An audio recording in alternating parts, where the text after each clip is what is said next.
오늘은 뭐 우리가 잘 아는 얘기입니다. 화해. 에서와 야곱의 화해. 참 아름답지 않습니까? 형제가 오랫동안 원수지간이었는데 화해하는 장면. 그것도 막 두 남자가 엉겨붙어 갖고 울고 그런다 그랬잖아요. 엉엉 울고. 그러니까 이런 모습 볼 때 참 감동이 있죠. 아름답다. 참 보기 좋다. 그런 생각을 하게 됩니다. 근데 여러분, 우리가 이미 다 아는 얘기지만 이렇게 화해하게 된 것은 하나님의 감동이 있었다 하는 걸 잊지 말아야 됩니다. 무슨 얘기냐면 에서는 지금 사실은 이 야곱에게 참 복수하기 위해서 막 달려왔어요. 처음에는 죽일 생각이었죠. 근데 이제 뭐 여기 뭐 자세히 나오지 않았지만 그 마음속에 갈등이 있었겠죠. 죽여버릴까 살릴까. 걔가 어떻게 하는 거에 따라서 내가 내 능력이 달라질 수 있어. 뭐 이러지 않았겠어요. 자기 동생이니까. 그러니까 뭐 착잡한 심정으로 왔을 거예요. 더구나 400명 데려왔다니까 이건 뭐 대단한 병력 아니에요. 그 당시에 여러분. 여러분 사막에서 그런 데서 낙타 타고 막 한 400명이 달려오는 거 보세요. 그거 엄청난 군대입니다. 그거는 40명만 달려와도 대단하거든요. 그러니까 야곱으로서 뭐 중과부족에 도저히 감당할 수 없는 병력인데 에서가 맘만 먹으면 다 죽일 수 있잖아요. 근데 에서가 오면서 얼마나 착잡했겠어요. 자기 동생이잖아요. 어쨌든. 그렇지만 너무너무나 미운 놈이죠. 자기에게. 그러면서 왔는데 그 마음이 변했다는 거예요. 그 어떻게 해서 변할 수 있었을까? 그것은요. 야복강가의 기도였어요. 우리가 그쪽으로 연결시켜야 됩니다. 야복강가에서 씨름하는 기도를 했잖아요. 하나님을 기도로 이겼어요. 그랬을 때 하나님이 내 이름을 이스라엘로 해라. 엘은 하나님이고 이스라는 이기다. 그런 동사에서 온 것이고 이게 붙어갖고 명사가 돼서 하나님을 이기다. 이런 뜻이 됐잖아요. 그러니까 대단한 이름을 주셨잖아요. 그러니까 내가 원하는 걸 내가 들어주겠다 그거잖아요. 나를 축복하지 않고 나에게 참 하나님이 은혜 주겠다 약속하지 않으면 내가 놓을 수 없습니다. 그래서 막 하나님 붙잡고 씨름했더니 그 환도뼈, 고관절이죠. 그걸 쳐서 부러뜨렸는데 근데 놓지 않았잖아요. 이긴 거거든요. 그러니까 하나님이 들어주신 건데 그 중에는 뭐가 포함되어 있었냐? 에서의 마음을 바꾸는 것까지 포함되어 있었던 겁니다. 그러니까 에서가 오면서 마음이 변화된 것은 우연이 아니라는 거예요. 하나님이 야복강가에서 야곱이 기도한 걸 들으시고 응답하신 결과물 중에 하나라는 겁니다. 그래서 우리가 화해할 대상이 있다면 그 사람에게 가기 전에 먼저 기도하고 가야 됩니다. 그게 중요한 거예요. 왜냐하면 하나님은 사람의 마음을 움직이실 수 있는 분이시기 때문에 그렇습니다. 꼭 화해가 아니라 할지라도 뭔가 중요한 그 협상이 있거나 뭐 심지어 사업상의 거래에서 참 중요한 미팅이 있다거나 상대방의 마음이 움직여야만 할 때 이때도 역시 기도하면 됩니다. 우리의 굉장한 무기예요. 여러분 살다 보면 우리가 어떤 문제가 해결돼야 되는데 그게 사람의 마음을 움직여야 되는 경우가 있잖아요. 이거는 우리 힘으로 불가능한 겁니다. 우리가 참 감동을 주고 물론 말을 잘해가지고 감동시킬 수 있지만 궁극적으로는 하나님이 그 마음을 움직이셔야만 된다는 거예요. 오늘 이 과정을 보면 비교적 이 드라마처럼 말이죠. 한 편의 드라마처럼 잘 이렇게 스토리가 여기 성경에 기록되어 있는데 야곱이요. 인간적인 방법도 다 썼습니다. 예물을 준비했죠. 우선.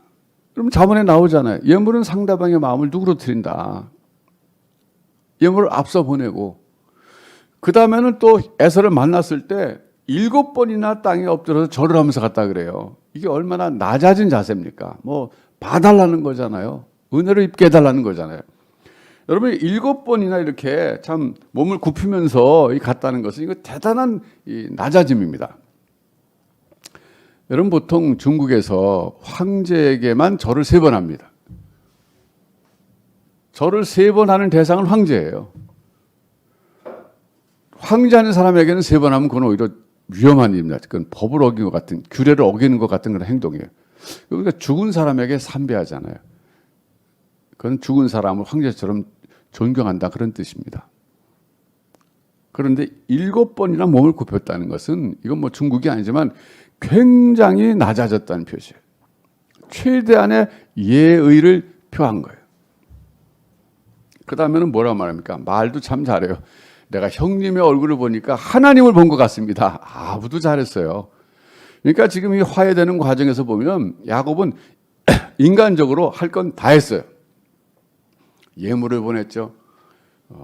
자기 낮아진 모습을 보였죠. 말로 또 참 아부도 했죠. 다 했어요. 그런데 그렇다고 해서 에서가 마음이 변한 건 아니에요. 이미 와가지고서 참 뭐 올 때부터 뭐 죽이러 왔지만 오는 도중에 마음이 변한 거죠. 어떻게 해요? 하나님께서 마음을 변하게 하신 거예요. 그래서 우리가 이런 걸 참 기억할 필요가 있어요. 그래서 오늘 저는 뭐 지난주 또 손 목사님도 하셨기 때문에 저는 오늘 간단히 하려고 그러는데요. 화해 이 주제를 좀 가지고 다뤄보고 싶어요. 여러분 만일에 누군가와 화해를 해야 한다면 세 가지를 해야 됩니다. 첫째, 먼저 하나님께 매달려야 돼요. 야곱처럼 하나님께 기도해야 돼요.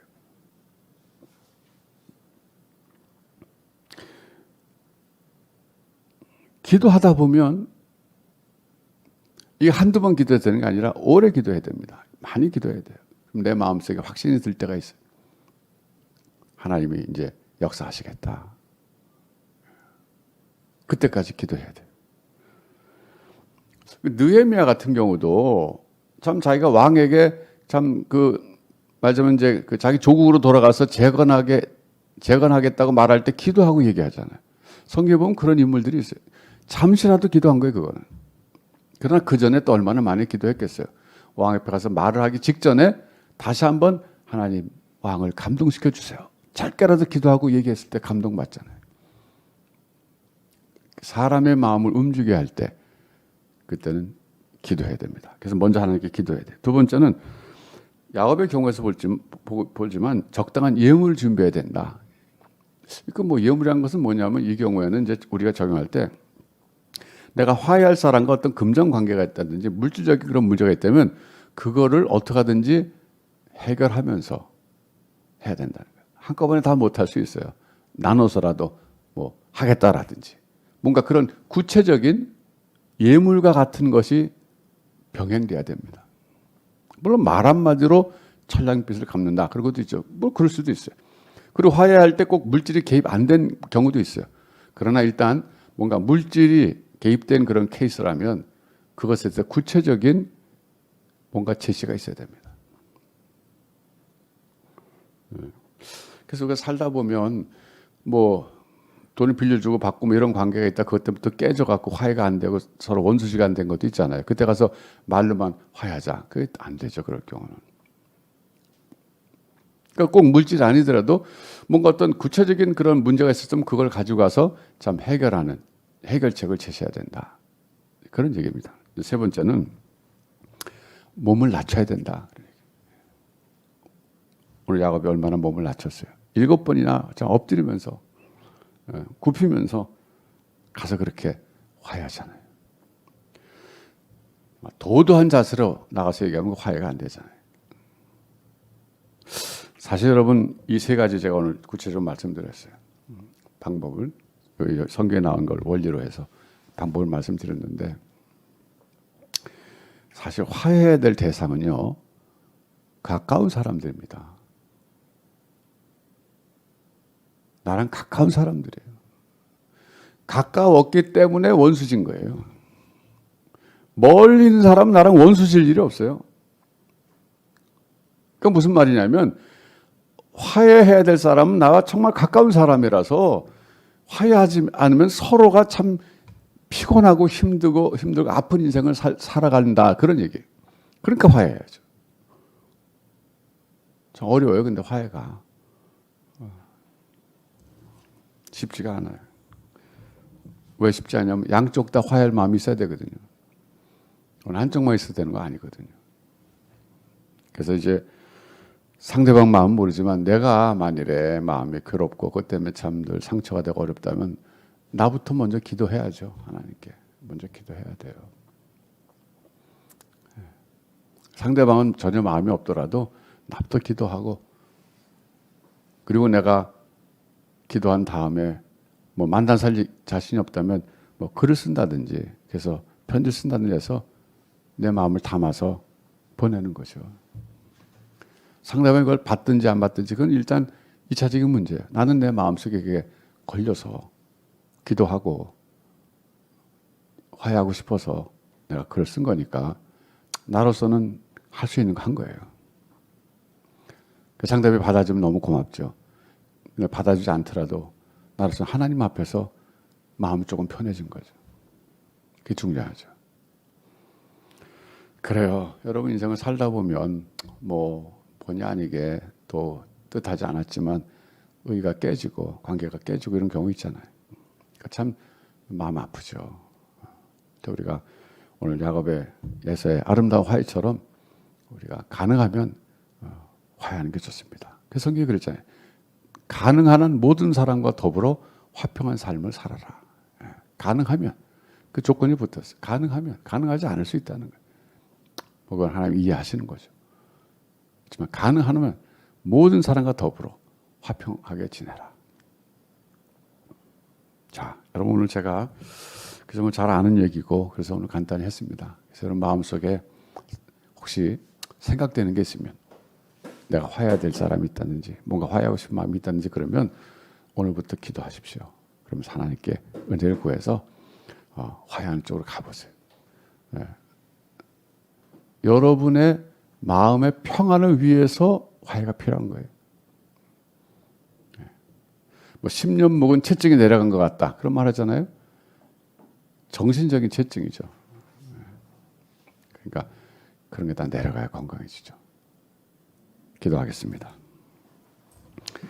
하나님, 저희들이 각자 다 미성숙하고 불완전하기 때문에 살다 보면 원수 질 일이 있고 서로 상처를 주고받는 일들이 있는데 그거 가지고 일생 동안 살다 보면 참 영적으로 육적으로 병들 때가 있습니다. 하나님, 오늘 에서와 야곱이 화해하는 모습을 보았습니다. 이 모습을 보면서 우리 삶을 돌아봅니다. 우리가 화해할 사람들이 있다면 우리도 화해의 길을 열게 하여 주시옵소서. 먼저 기도하게 하시고 행동을 취하게 하셔서 화해가 이루어지게 해주셔서 우리 마음에 참된 평화가 찾아오게 하여 주시옵소서. 예수님의 이름으로 기도하옵나이다. 아멘.